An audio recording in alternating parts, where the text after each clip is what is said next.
Psalm 48. Ein Lied, ein Gesang von den Korachiterinnen und Korachiter. Gott ist gross und mehr wert als alles.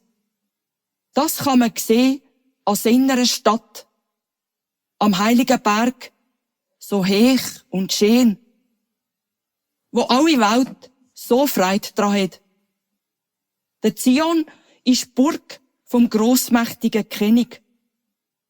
Gott selber hat gezeigt, dass sie in der Stadt die Burg ist, wo niemand stürmen kann.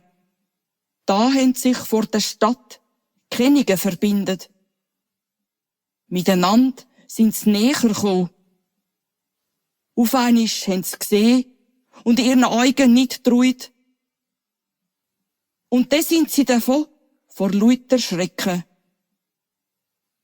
Durcheinander wie Hühner.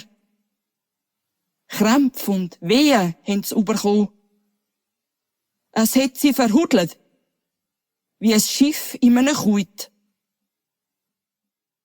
So, wie wir es alle gehört haben, erzählen, so haben wir es jetzt selber gesehen und erlebt. In der Stadt von Gott, umgeben von einem Tschuppeli Engel.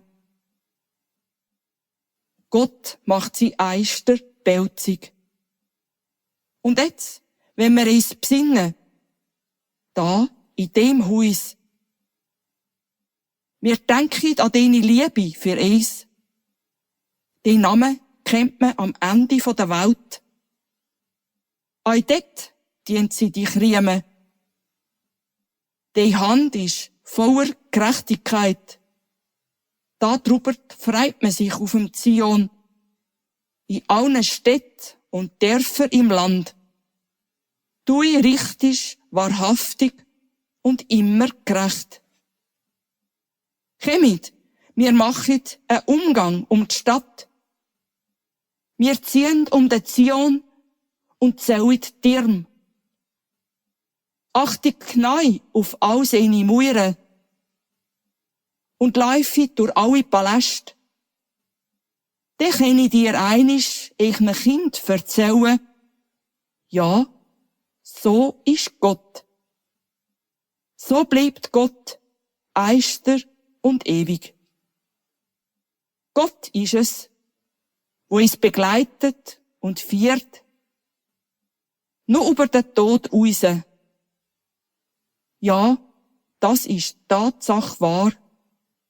Ja, es ist so.